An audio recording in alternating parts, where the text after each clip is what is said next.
times must we take this disgrace? A bunch of Bears fans throwing insults in our face. The Packers are the greatest team to ever play the game, even though from time to time they play a little lame. How could you ever love a team with Jim McMahon? Not even Porky Pig was as big a ham. They've got a reputation that's mostly based on luck. The Bears still suck. The Bears still suck. Don't give me an air horn for that. That was so stupid. The Bears still suck. The Bears still suck. Away we go on the Friday edition. The fact you've memorized that, it just shows. It's a big song of my childhood. Tells me a lot. Big song of my childhood. I'm memorizing Eminem. You're here memorizing the enemy's fight song, or I guess your own fight song about the enemy. Song about the enemy. The Happy Schnapps Combo is who that's by. Wonder where they're at these days. The Friday edition, Mr. Relevant. Alex Strouf with you. Grubel Offices 1 Call That's All Studio at the Avenue, downtown Milwaukee. Will Sommers is here. Josh DiMaggio off today. And Hunter Vaughn has returned. Air horn yourself. Right,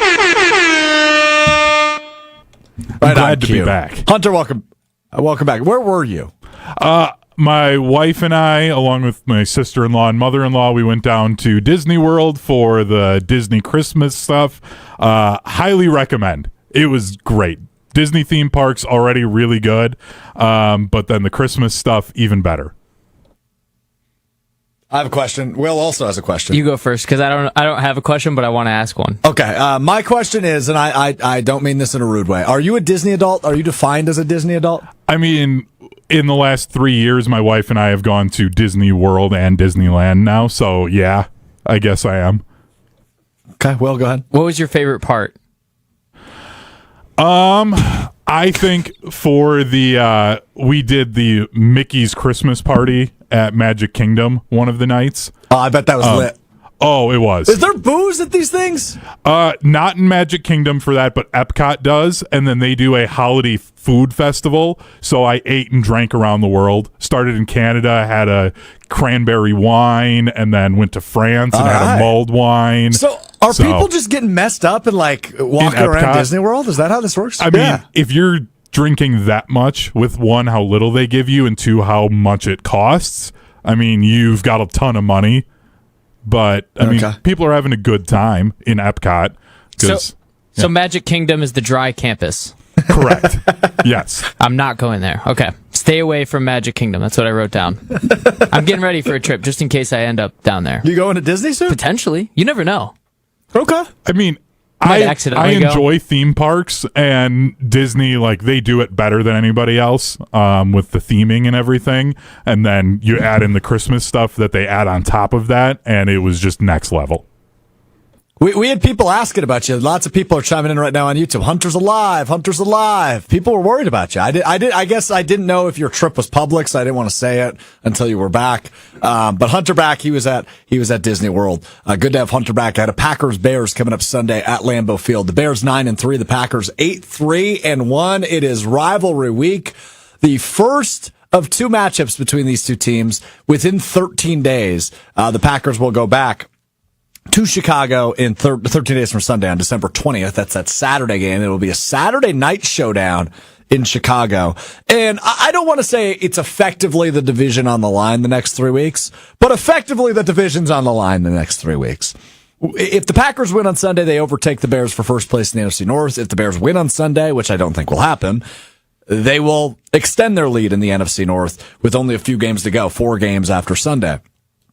So, number one, this Sunday has huge implications. I think December 20th's implications are a little bit bigger just because it's closer to the end of the season, especially if the Packers win on Sunday, this Sunday, going in 2 weeks. But it's a really big one between these two teams, as it's the first time in 12 years that a meaningful December matchup between these two teams has existed. It's the first time in a long time that the Bears have held up their end of the bargain when the Packers have also held up their end of the bargain. And these are the two best teams in the division by record.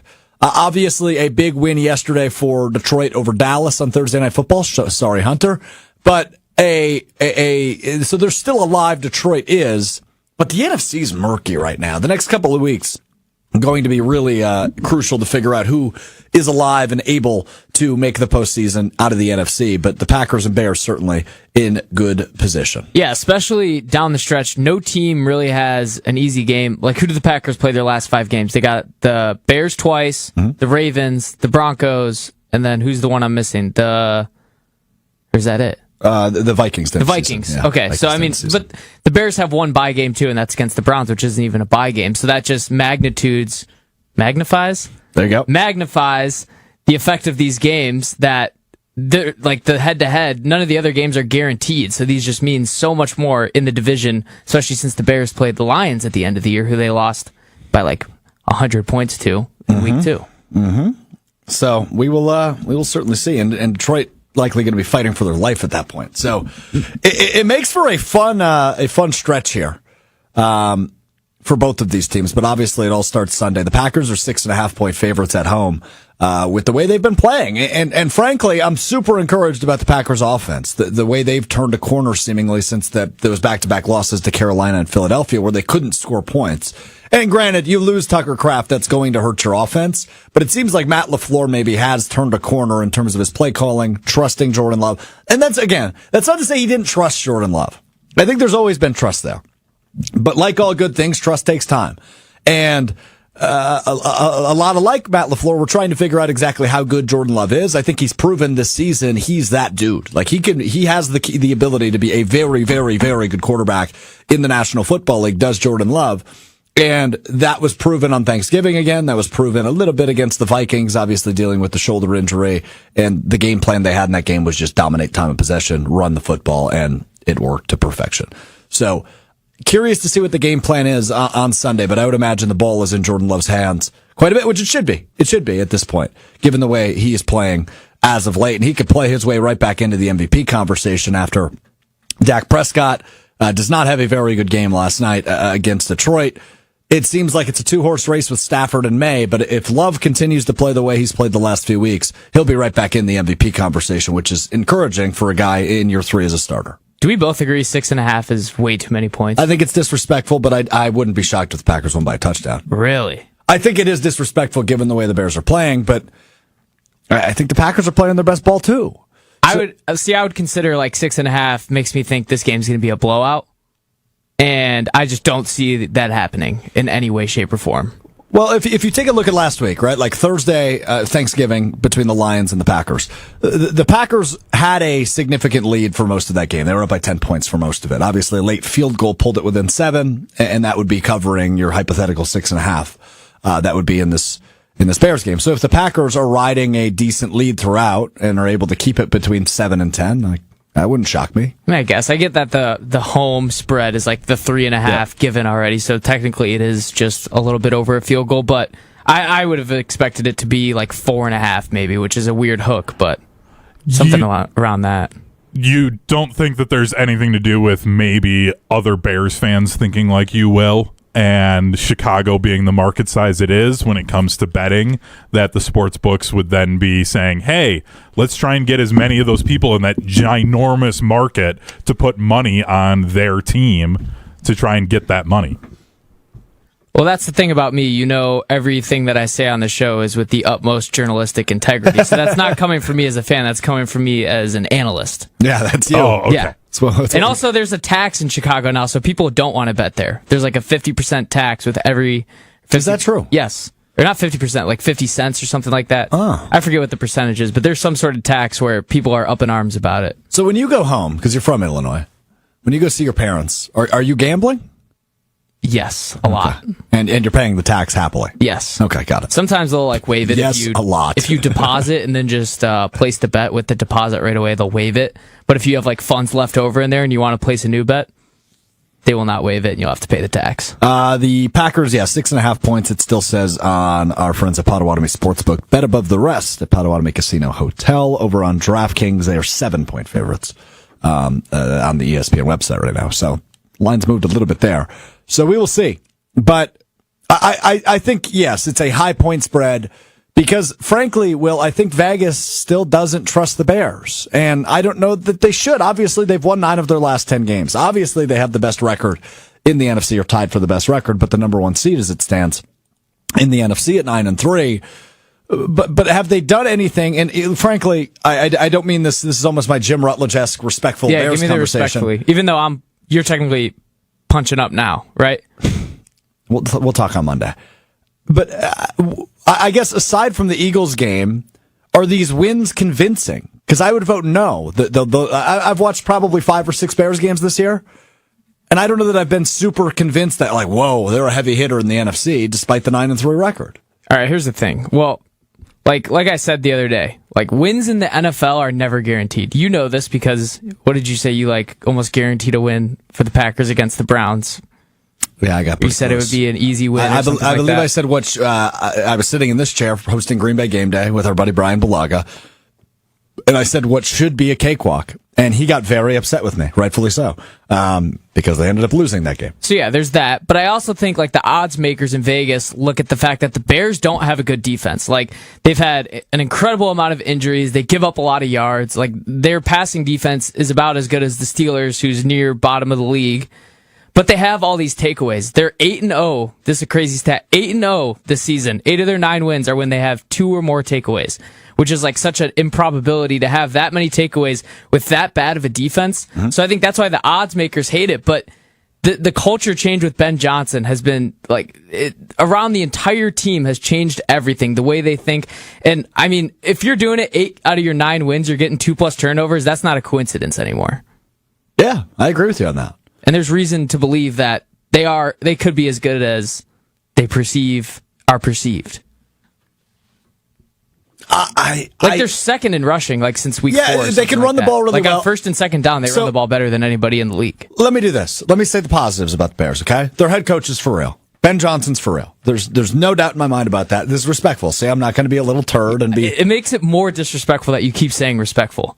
No. Because I already think that you're being respectful. I'm not doing a bit. And then when you say respectful, I'm like, oh, he was being disrespectful. Here's the thing about Bears Week, okay? I'm going to be very transparent with you for a moment. I love trolling Bears fans. It's one of my favorite activities. I get to do it twice a year. I'm very good at it. I've done it for years and years prior to my time at Good Karma. Like, since I've been on the internet, I've always tried to get Bears fans to yell at me on the internet. It's easy to do. They're just easy to do that with. Like, Vikings fans are up there too, but Bears fans are just easier. I think there's probably more Bears fans, frankly, that are loud on the internet. So I love poking at Bears fans. So that's why I do the thank you Chicago thing I did on Monday. Right? I don't know if you've been on social media, but Bears fans are not thrilled about my thank you to Chicago, as sincere as I was being, for holding up their end of the bargain and giving me a meaningful game in December. I did fun with numbers yesterday on Kyle West and Nortman. What'd you think about that? Felt pretty disrespectful. That one was pretty disrespectful. I usually don't agree with the rest of the Bears Twitter, but on that one I did. Yeah, no, I did too. I mean, but that's what I'm doing. I'm doing an act. I'm doing a bit. It's my own personal bit where I like pissing off Bears fans. It's very fun for me. But today is Friday. We are right before the game. It is our last show before the game. We will be back with you Monday to react to the game, whatever happens. And either my fingernails will be painted or Will will be wearing a cheese head, either or. And I just want to actually talk ball here. So I'm being serious when I say all this, right? So I am a believer in Ben Johnson. I am. I mean, we've said it since he was hired in whatever it was, January, February, that he was the worst case scenario hire for the rest of the NFC North. For him to stay in division, he was obviously the best candidate out there. To go to Chicago, he's going to raise the floor significantly for what that team is. They then did a kick-ass job in the draft, adding weapons around Caleb Williams. They went out there and took swings at offensive linemen, whether that be trade or free agency. There's a clear upgrade. Again, you're raising the floor for a young quarterback in Caleb Williams. He's a guy I'm not sold on right yet. I think he's good and can be good. Do I think Caleb Williams can be a top 5 quarterback in the NFL? As of right now, my answer is no. I just don't think he's there yet. There are certainly flashes. There's certainly some athleticism with Caleb Williams where you go, okay, like, I see why you were the number 1 overall pick, but there are also mistakes and shortcomings where you go, ooh, okay, I understand why Matt Eberflus lost his job last year. So I believe in Ben Johnson. The running game is no joke because that offensive line is upgraded and they have 2 good running backs in DeAndre Swift and Kyle Monungai, who, is he going to play? I believe so. Okay, I saw he missed practice earlier in the week, I think with an ankle injury, but I would assume he plays with the long layoff here. So I am. If he played for the Packers, though, he definitely would be playing because he had an extra day off. Correct. Yeah, an extra day, indeed. So I am curious to see how this plays out exactly. And I don't know, like, I don't think their defense is very good. I think the Packers will have the ability to control the clock and put points on them. I don't know. I mean, like, do you think like it's just luck that they've had 2+ takeaways in 8 out of their 9 games? Like, I think Dennis Allen has a lot to do with that, with a battered defensive backfield, a battered linebacker room, a defensive line that hasn't produced, but yet they still lead the NFL in takeaways. Here's my question to you, because this is what I've been thinking about. Do you think Matt LaFleur does not trust Jordan Love as much in this game because he looks at the Bears as a takeaway first defense? No. And says, let's run it with Josh Jacobs, let's play it safe. No, because when you think about what Jordan Love has done this season, which is the lack of turnovers, right? I don't think he's turned over the ball since. But I would also credit part of that to Matt LaFleur not trusting him. Like, he hasn't had the chance to turn the ball over. But he's still throwing the ball 30 times a game. Right, it's not like he's not throwing the football. I mean, I'm just going to pull up his game log. So his last interception was against Carolina, November 2nd. So that's over a month ago now. He threw the ball 37 times in that game, 36 times against Philly, 24 times against the Giants, only 21 against the Vikings, and then 30 against Detroit. So that's 100 and just quick math here. That's so not counting Carolina, Philly, New York, Minnesota, Detroit. That's 100 and about. That's 101 actually. Quick math there. Oh no, 110. 111. Final answer. 111 pass attempts in a row that he has not thrown an interception. So there's nothing about like, oh, well, he only threw the ball 7 times that game. That's why he didn't throw an interception. His accuracy has taken a sharp increase this year. He threw 11 interceptions each of the last 2 years. He's only thrown 3 this year, and one against Cleveland, which was that was his worst play of the year so far. That crucial 100%. Interception at Cleveland, which ultimately led to them losing the game. Cincinnati. He threw an interception, Cincinnati, he threw an interception right away. I think it was their first drive in the red zone. And then Carolina, he threw a bad interception. Okay, let me rephrase my question then. Do you think it will be a more conservative passing attack then? Because that's where the Bears hurt you, is downfield passing. And I think there's going to be such a small window of area for mistakes for Christian Watson, Wicks, Jaden Reed if he plays, Dobbs. Like, do you think we get back to the Romeo Dobbs 5-yard curl route right on the hash outside, boring offense? No. Not at all? I mean, sure, to some degree, maybe. And will there be more short passes, like less long bombs? Maybe. But I don't know. And LaFleur did talk about this earlier in the week. I don't know how legitimate their 17 interceptions are. Think about the quarterbacks. And now again, it's a compliment to any defense if you have 17 interceptions through what's the record, 9-3, so 12 games. It's a ridiculous number. I will be honest, it was a tough list of quarterbacks if you name all of them. That's correct. The Mason Rudolph, the Geno Smith. Geno threw 3 of them. Who got benched in New Orleans? Spencer Rattler threw them 3 of them. Couple. Right, so it's an impressive feat, no doubt. I don't care if you're playing me at quarterback. 17 interceptions in 12 games is a good number. And their differential is plus 17 as well, if I'm not mistaken. And obviously that includes some fumble recoveries for them. Caleb hasn't turned the ball over a ton, which is credit to him for sure. So all in all, we'll see. I think a part of this too could come into the fact that the weather right now for Green Bay, I'm looking at 19 degrees at kickoff. So they may 19 degrees? Yeah, 19 degrees. Oh, it's going to be warmer than I thought. Weather. That's warmer than I thought. I'm going to the game, so I was a little worried. I don't know what wind chill is going to do to that. Let's see what they're saying for feels like. We're single digits around kickoff for that. So that could also play a factor in a much more conservative offense for the Packers. Because it feels like that's their go-to as soon as the weather gets either really cold or there's a little bit of precipitation. I hope there's no precipitation. I got to drive. Yeah. There might be in the morning on your way up there. I better drive up Saturday. Isn't it a good omen if it rains on your Is it a good omen if it rains on your birthday? No, your Or is that wedding day. Wedding day. It's a good omen. I don't think the birthday has anything to do with it. And I'm not getting married on Sunday. I believe in that. At least as far as I'm aware, I'm not getting married on Sunday. You're not taking another trip to Vegas? Subject to change.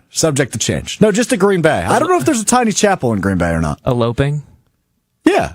I'm pro elopement, for the record.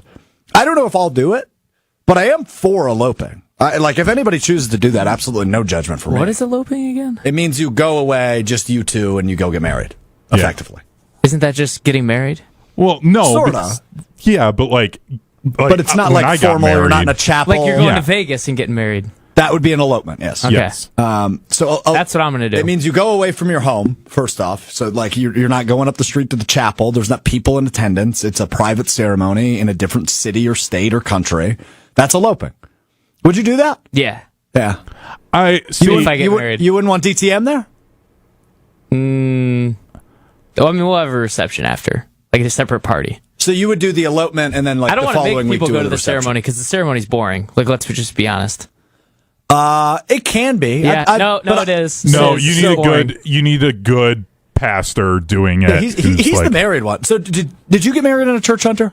Well, it was all in the same venue. We went to a venue in Mount Horeb. So we got married in the same place. We had our reception then. And it was my godfather who then was the pastor. So having that personal connection, he made it very fun. And obviously knowing Sarah then. How long was the ceremony? Oh, I don't know if we got to 30 minutes. Okay, that's good. See, that's the perfect spot. I was recently at a wedding that went about 90 minutes. Anytime that was I have tough. to sit on one of those hardwood pews, dude, in a suit, I'm not happy. I'll tell you what. So, I think the sweet spot for a wedding is somewhere between 20 and 30 minutes. That's my personal opinion, right? Keep it long enough where it's sweet and you're doing the normal stuff, but keep it short enough where we don't have to sit there and just listen to you talk about something when we're just here to watch people get married. I got to give credit to our buddy Ben, who is the market manager at ESPN Madison. I went to his wedding. His ceremony was 4 minutes long. It was crazy. So it was just them reading the vows. Boom, boom, boom, done. Yep. Go have a Do drink. what you I think the legally need to reception do and needs to get be- out of there. Yeah. The reception needs to be longer, though. The reception is so short. Well, that's not necessarily true. Most receptions are about 6 hours, 7 hours. Yeah, they'll go until That's when I bar hit- close.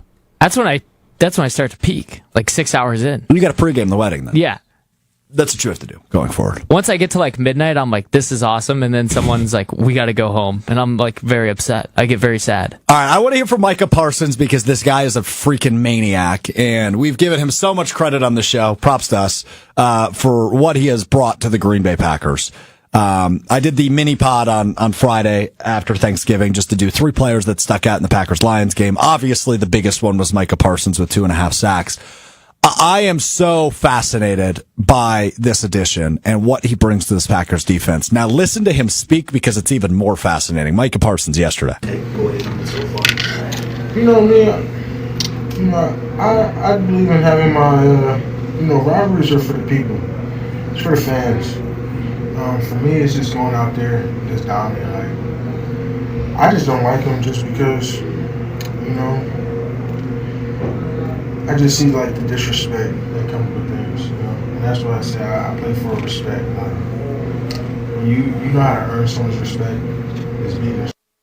There's no better feeling than coming in a game and their best players is coming up to you okay, that's respect. There you go. That video courtesy of Ryan Wood of the Green Bay Press Gazette. He feels disrespected, though nobody directly disrespected him. Yeah, is he mad that the Bears schedule has them coming to Green Bay to play the Packers? It's disrespectful. No one disrespected him, and I can guarantee you, Ben Johnson didn't bring everybody together, the coaches, the players, and whoever's doing media, and say, "Hey guys, let's try to make the guy with 12.5 sacks that's a complete monster who will be lining up against our rookie left tackle. Let's disrespect him. Let's make him mad." Mm-hmm. Micah Parsons. I think this is just how he functions. Listening to press conferences about him where he was saying he plays board games against his girlfriend, he loses and he won't talk to her for a day. I think this is just how he's wired. This is just how he gets psyched up. But it is, can I say something though? A little weird? First year in the rivalry, taking it a little too far? Oh, Parsons? He hasn't played the Bears since 2022. He's just a crazy person, dude. Okay. I love that he's all in.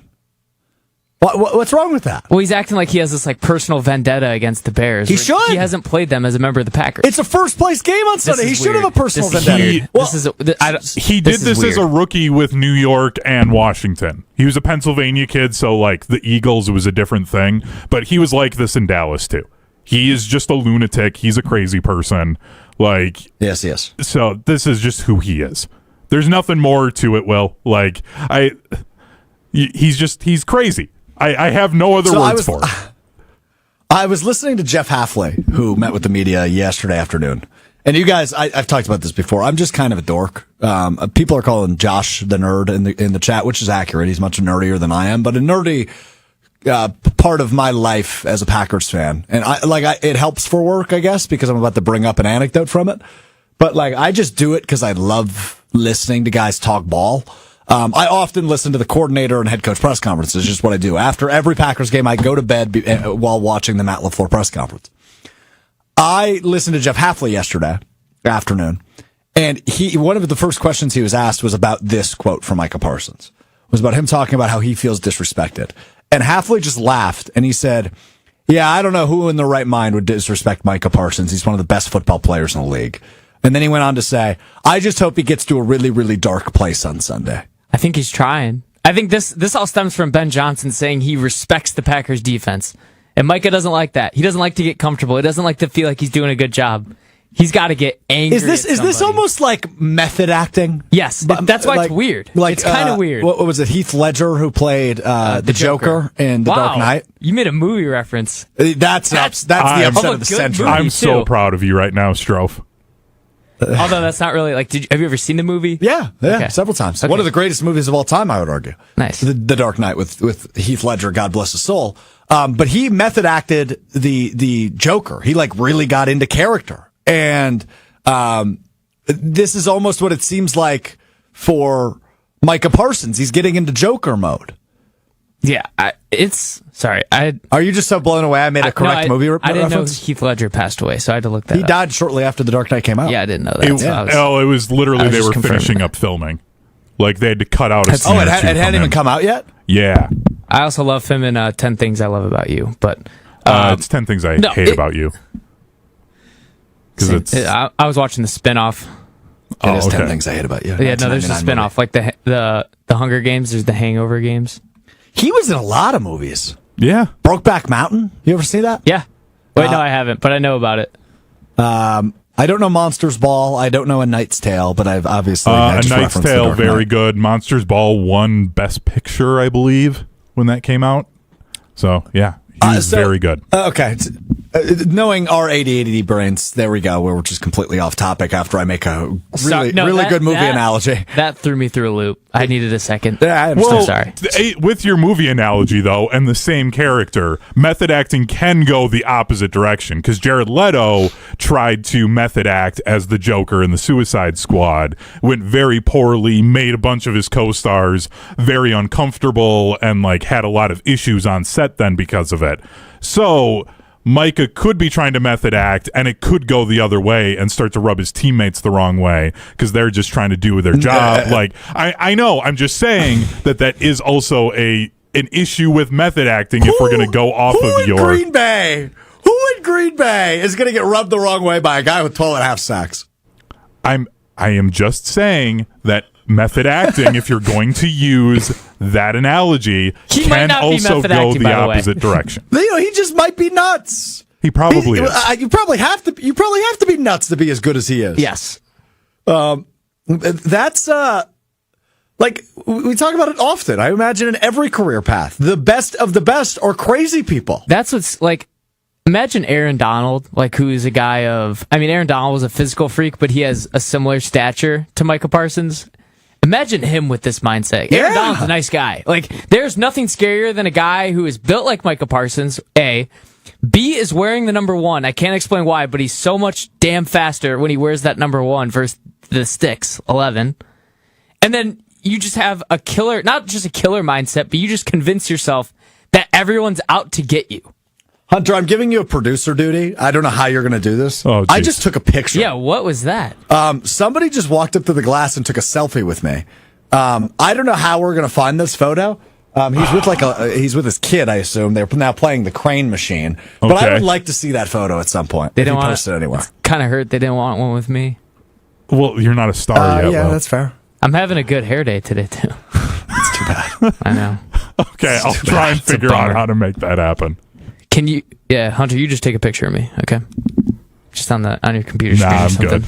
Let's talk We more just about need Packers maximum. Bears. Okay. The only uncomfortable one in that room is the Bears fan after watching what Micah said, says Dr. Denver. It is a little terrifying. I don't get why he's doing it, but it's just scary. It's like it's like we took the Bears, like metaphorically a bear, like you come across a bear in the forest. It's like we took his food and he's pissed at us.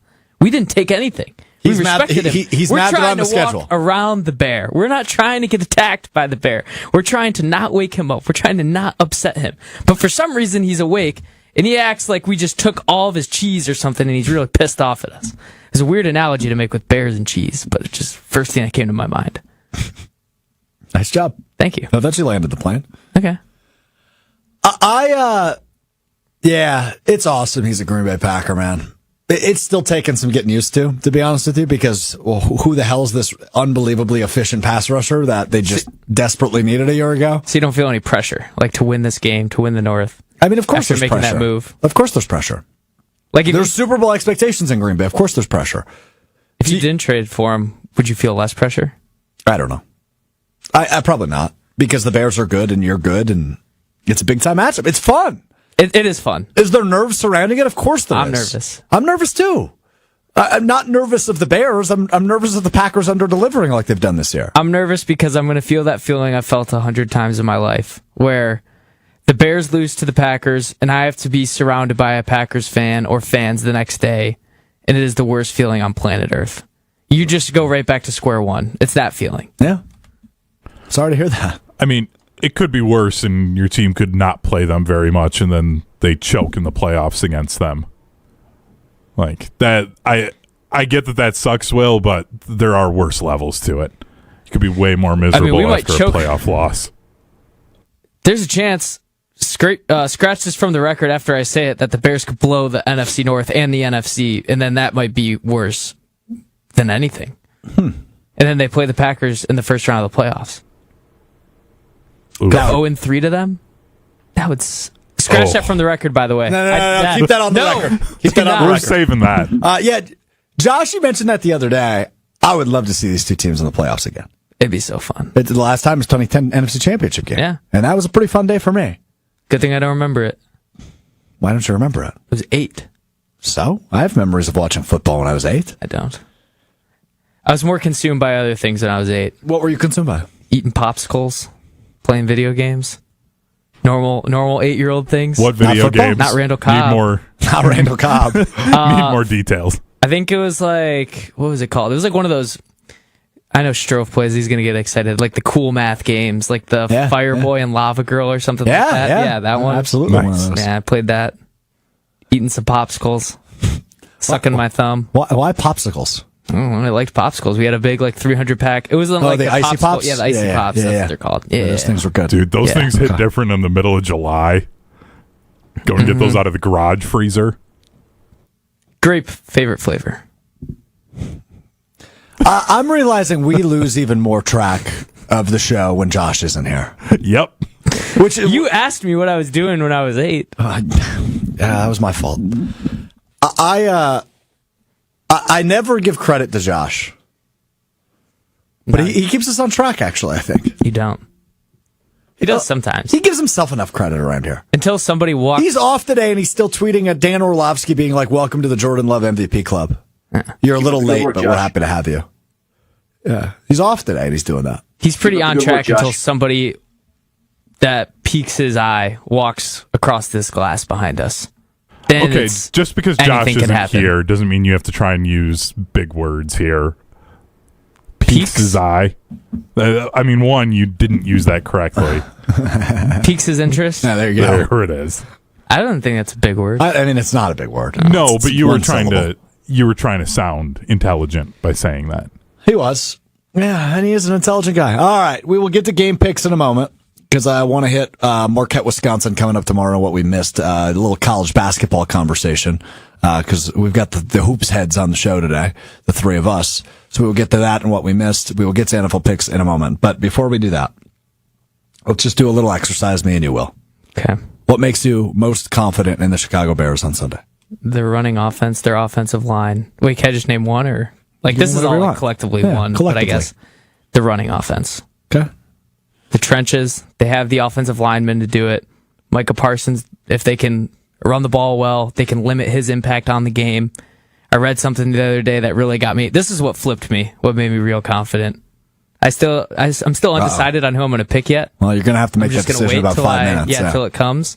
But I read something about, I think it was John Gruden talking about it, how Ben Johnson has customized his blocking schemes and running schemes each and every week to match the opposing defense's front 4 to front 5 or whatever it is.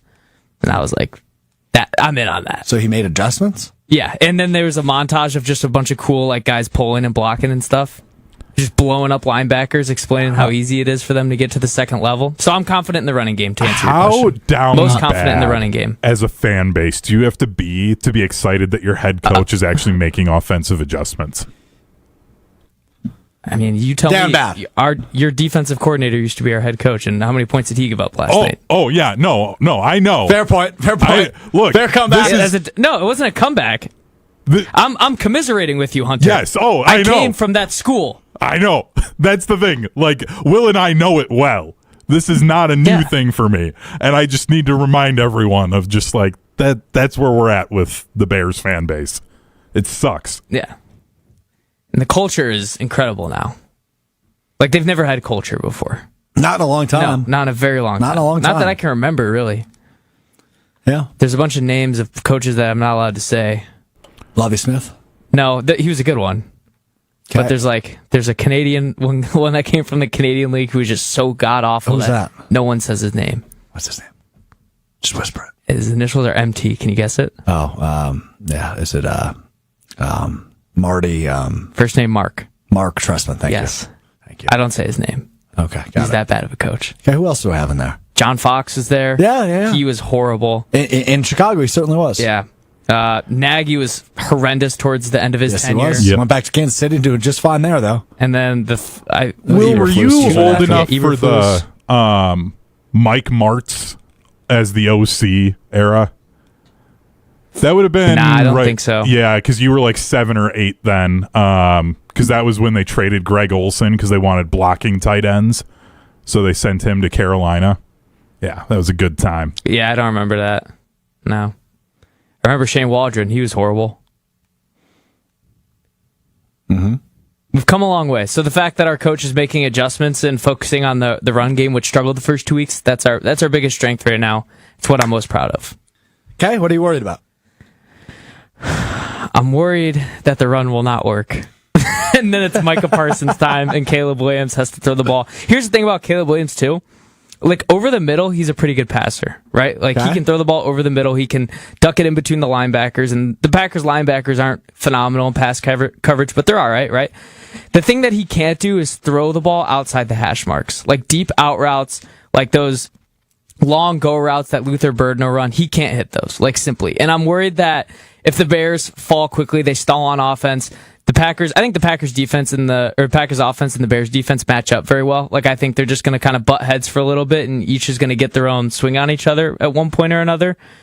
But my fear is that the Bears offense stalls and they have to throw it, and Caleb has a really bad game. And not only do I have to hear about my team losing, but that the quarterback sucks. I think you're going to hear that even if they win. Yeah, but what if he has a really good game?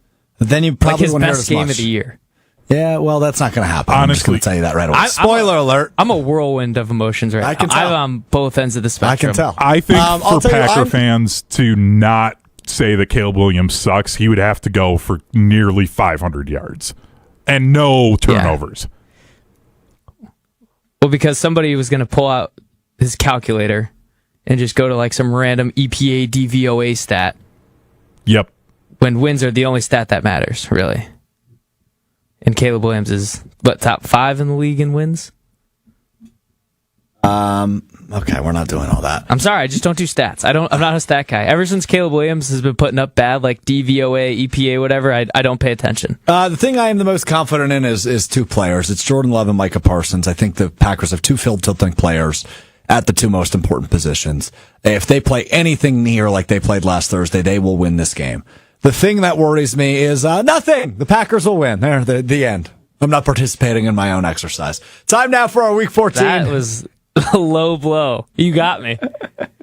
That was well me all done, week. Strouf. I need to get you back. I also didn't believe that. Didn't believe what? That was a coward move. What? To say you're not worried about anything. There was no conviction behind that. I'm not worried about anything. They're going to win this game. That's why I made a bet with you on it. Okay. I made a bet with you to go to Hot Pilates. You think if I didn't have confidence, I'd make a Hot Pilates That's not even bet? that bad. Brother, I haven't worked out in like 10 What, years. you get a nice sweat in and one step closer to getting a fit bod? Yeah. Well, and I'm going to paint my fingernails orange and blue, but that's not going to happen. That's bad. You're going to be. By the way, I need to make an amendment to our bet. Your cheese head. You need to wear it all day. We did What is all day? So it's from the moment you get in to the moment you leave. Taking a half day. And the longest you can take it off is a minute. If anybody sees it off of your head for more than a minute, you have to do it again on Tuesday. This is a crazy wrinkle. Then I think it's an important wrinkle. How fast do you have to get your fingernails painted then? I will show up Monday with my fingernails painted. Okay. If that's the case, but it won't happen. For the whole week? That's what you said, right? No, I just Pull the until tape. it wears off. Pull the tape. Just until it wears off. I did not say that. he's going to be sitting there trying to get a scratching little his juice. fingernails during KBN to get it off. Yeah, correct. It is time now for our Week 14 NFL picks. We'll have our standings updates in a minute. The loser, and we're coming down to it, 5 weeks left. The loser will spend wild card weekend in Will's apartment. If Will loses, he will spend, is it wild card Saturday at Hunter's apartment? Dude, I don't even know. Let's just not talk about one that of because I those don't think 2 it's going to days. happen. Yeah, one of those 2 days. He's gonna have a sleepover at Hunter's apartment with Hunter and his wife, and he's gonna go to Costco with them. Hunter, I hope you've been upgrading your pad because I have been upgrading mine. Like it's becoming less and less of a punishment. Did you for just you guys. call it a pad? Well, I guess for me it's a pad. It's a bachelor pad. Yeah. Upgrade Like my I pad. got an air fryer. I got 2 more TVs. Got an It's air cleaner fryer. than it ever has been. Really? You cleaned this week or I what? clean my bathroom more regularly. Like I'm Good for ready. you. I'm upgrading. Good for you. Consciously, despite me being punished either way, I'm trying to make it better for whoever has to come spend the weekend with me. I love it. All right. Will, our standings updates. So me and Hunter are tied at 15, 10, and 1 in first place. Good for you Strouf, guys. you are in second place at 14, 11, and 1.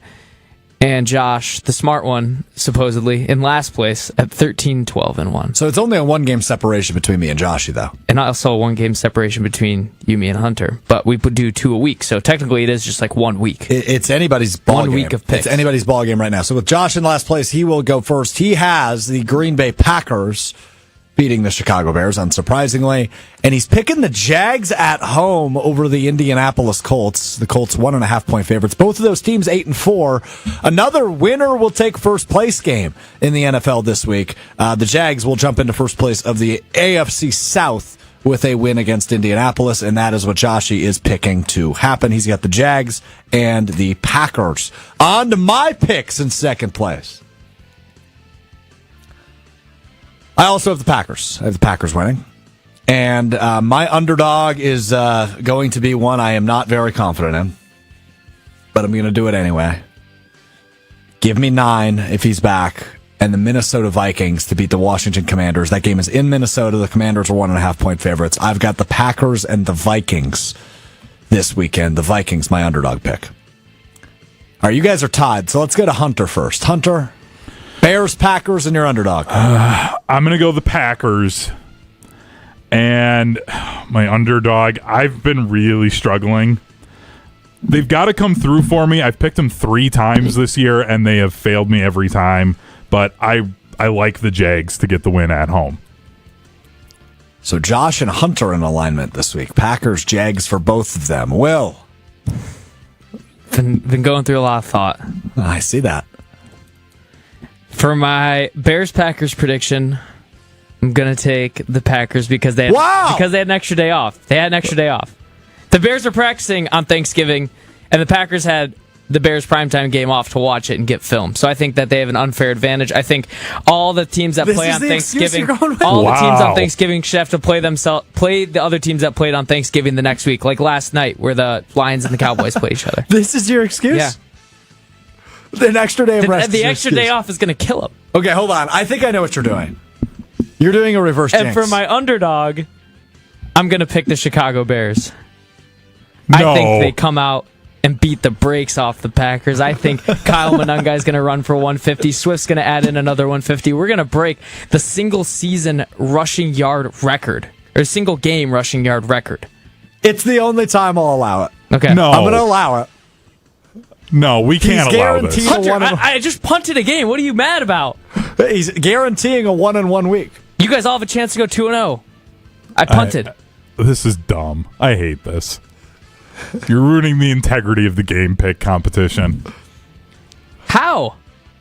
I'm losing on purpose. All right, hold on. Here's what we're going to do. I see why he's mad, because then I have to go hang out with him. I think he wants that. No, I don't know. Do you want that, Hunter? I'm cool with it. My wife is very unhappy about it.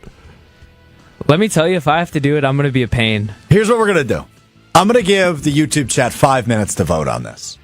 Yes or no, should we allow Will to pick both? He's guaranteeing a 1-in-1 week. They won't let me vote on it.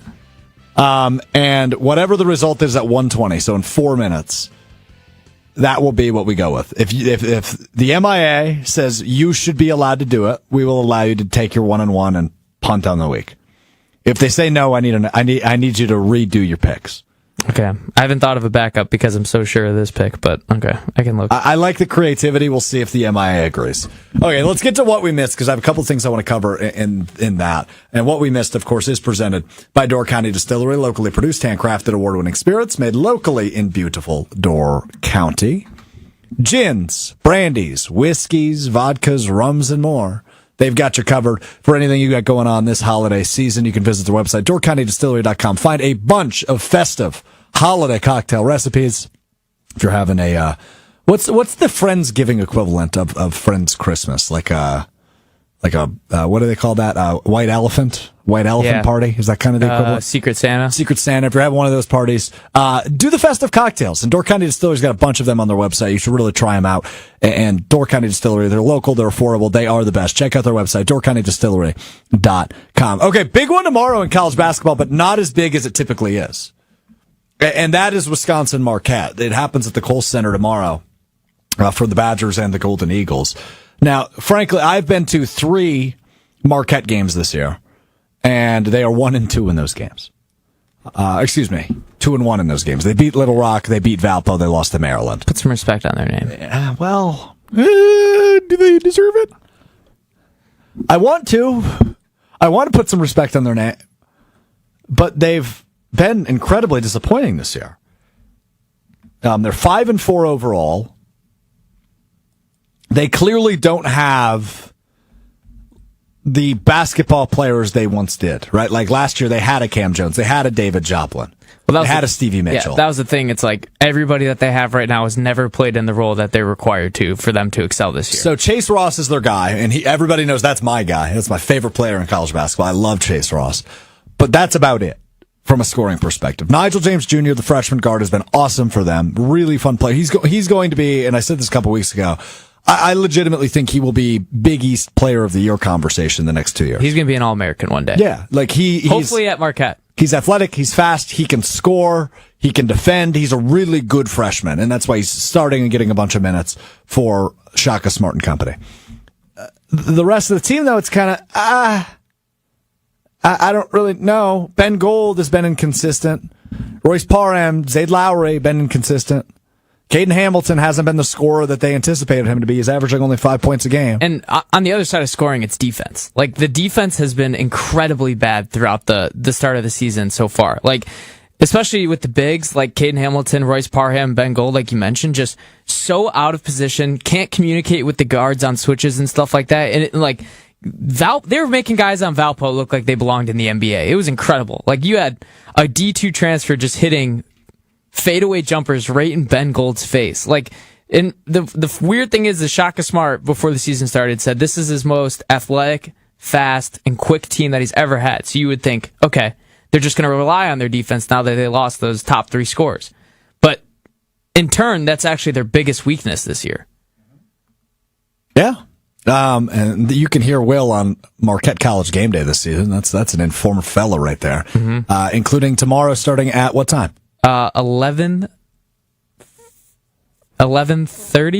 No, 11. It's 11 to 12:30 sorry. probably. Yeah, because 12:30 would be pretty. I'm so lost. I'm so lost in the fight, like Shaka says, that I just forget what time. Yeah. Like, I'm going to get there at like 9. And speaking of losing in the fight, 3, 2, 1. Time is up on the poll, and you lost the poll. 61% of the MIA said you should not be allowed to pick both the Packers and the Bears. So, Stupid. At this moment, we go back to our NFL picks, and we go to the man in first place, tied for first place. All right. Will Sommers, your Week 14 NFL picks, Packers, Bears, and an underdog.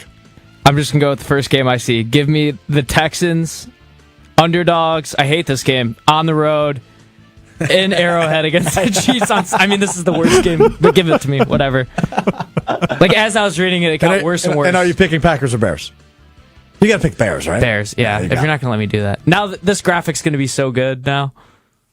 What do you mean? It's like this circulates throughout Chicago Bears Twitter, where it's like the ESPN Monday Night Football crew making their picks before a game or something. It's all Packers, then Ditka's got the Bears. So you are comparing yourself to Ditka. I am Mike Ditka. Okay. A little sturdier, but a little sturdier. Yeah. Say you might be the exact opposite in almost every way to Mike Ditka. The only difference is that he was in a movie and I have not been yet. Yet. Yes. We're going to make a movie one day. What movie was he in? I have no idea. Kicking and screaming. I was going to say what's the one where they are in jail and they make a football team? The Longest Yard. Yeah, The Longest Yard. That's a good guess, actually. That's what I would have picked. I know, like, the Great Khali from WWE's in that movie. You know who that is? No. Okay. No. Fair enough. All right, let's go back to that Badgers Marquette. So Hunter, go ahead and Marquette. This program is just so I'm just so frustrated with it. Like, if you're going to say, okay, we're not going to be a transfer school, that's not what we're going to do, that's not the type of program that we want to be, that's great. But then guys like Ben Gold need to actually get better. And he's been the same player since he first came to Marquette. And that's where I'm frustrated with it. Is like, if you're not going to go and bring in instant help to replace guys like Cam Jones and David Joplin, then you need to develop your guys. And I'm not seeing the development in these guys that should have gotten better.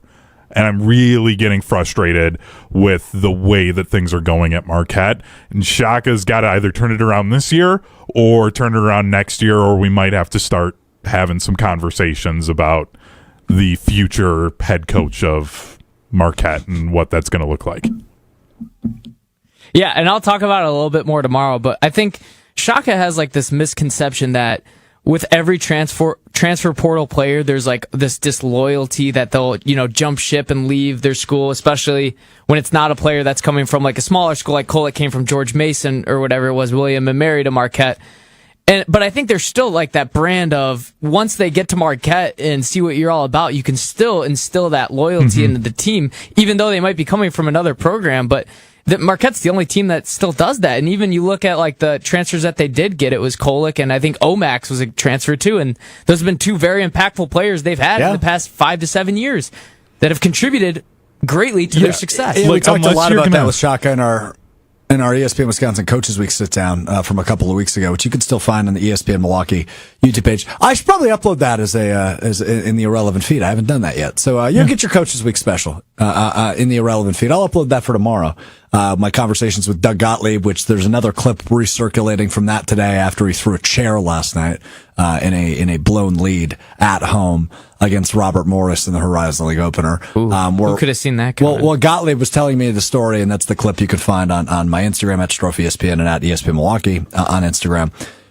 He was telling me a story about him and his girlfriend, watching a Pacers game, and one of the games they came back in the playoffs, and he said to his girlfriend at the time, I want to be like the Pacers. I want to be on the side of the comeback where I win the game. Like a game we rightfully should lose and we win, rather than a game where we blow the lead, where we rightfully should win and we lose. And then it happened again last night to Green Bay. And we talked before the season started. I have a crazy thought for him. Has he thought about just winning? Like, period. What? So wait, he said he wants to be the comeback team all the time. Well, no, he said he's just talking about this one specific game. He just wants to be a comeback. Like one time? Like in a single game he wants to come back and win? Yeah. Jeez, setting lofty goals. Well, he says they were on the wrong side of that several times last year, and they were on the wrong side of it again last night. Oh, so he just wants to feel what these other teams are Correct. feeling against him. Correct. Okay, that Bingo. makes sense. Yes, exactly. I think he should just focus on winning. But talked with Shaka about the transfer portal a lot, and that conversation's really interesting. But you'll see the clip floating around here in the next 24 hours from both him and Gard on this rivalry. But I did ask Greg Gard about this rivalry in a different way. You may remember my T-shirt from last year, the half Wisconsin, half Marquette T-shirt I wore to the game last year. I asked Greg Gard about it, and his response was, rather entertaining. Here's me and Greg Gard from ESPN Wisconsin Coaches Week. I have a hypothetical for you. Okay. What would you say to somebody who has a shirt that is half Marquette basketball and half Wisconsin basketball? If they were to wear that shirt to the game, what would your response to that? Do you have one of those shirts?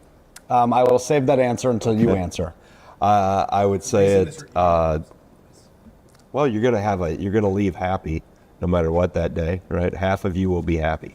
Half of me will be happy. I do have one of those shirts. Yes. Okay. You played that game at Pfizer on my birthday last year.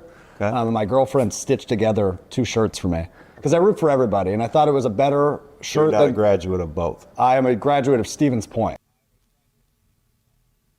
I am. That's the best part. He's like, oh, you must be a graduate of both.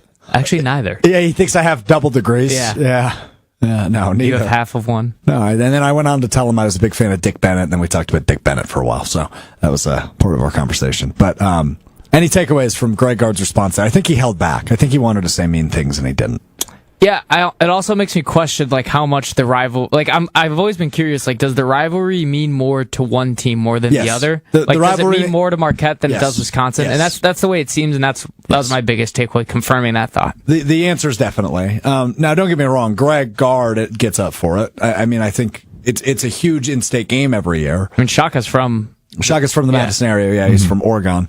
But I mean, it's obviously a really cool tradition. It always gets a national TV spot. It brings people apart in college basketball, which is not typical in the state. Not you, though. It brings you together. It brings me together. Literally. It brings me together. Somebody just chimed in video idea. Let Gottlieb throw a chair at Strouf. Ooh, I don't think he'd be able to hit you, just like his team. I don't think that's a good idea regardless. So there we go. Yeah. Any other takeaways, Hunter, from the video? I mean, you making it about yourself when you're talking to Greg Gard is just on brand. I'm kind of becoming desensitized to it.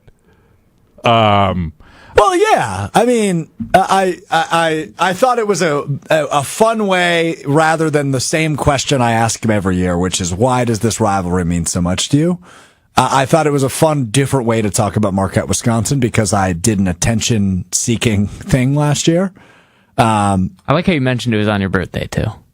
I'm a birthday guy. I'm a birthday guy in denial. Were you hoping to get a card from him or something? No, you think he's going to ask for the date? I think it's. Or he's going to be like, oh, it's Wisconsin Marquette Week. I got to send his birthday card. So why I mentioned that is because his birthday is the same week as mine. Post-game press conference.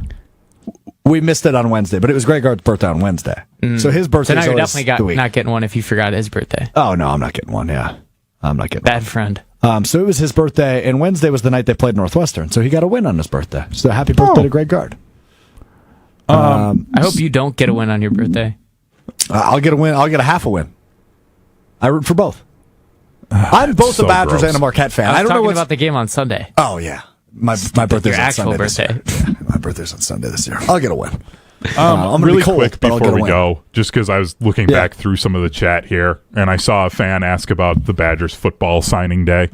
I responded. I said they underdelivered the end. That's it. I don't want to talk about it anymore. Well, that's so stupid. If we're going to treat Luke Fickell as you have to win this next year, high school recruits aren't going to do that because they're not going to get the guys that would help them win instantly from high school. So they have to win in the transfer portal. If they underdeliver in the transfer portal, sure, be disappointed. Don't talk about it. The high school recruits, they are what they are. It doesn't really matter. The transfer portal is what's going to matter for this team. And that's how they're treating it. And I mean, if they can't even get recruits, I don't know. We'll see. This is why the field storming helps you so much. Because how many times did Oregon storm the field this year? 0. Wisconsin did it twice. Good take. All right, you have Bears news for us before we go.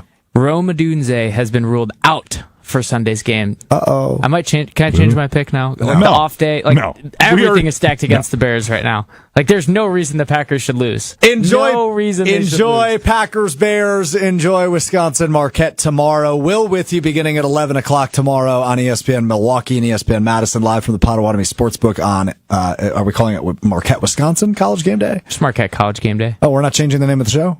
I don't think so. Oh, I figured we would. Maybe. I don't To know. be inclusive of both schools, considering I have it the as airing of both Marquette markets. College Game Day here. Okay, well. On Marquette, Wisconsin College Game Day. Ben Bruss, Gabe Neitzel will join them as well throughout the program. Brian D., Matt Yazel, and Will Sommers. You can join me on Green Bay Game Day beginning at noon on Sunday.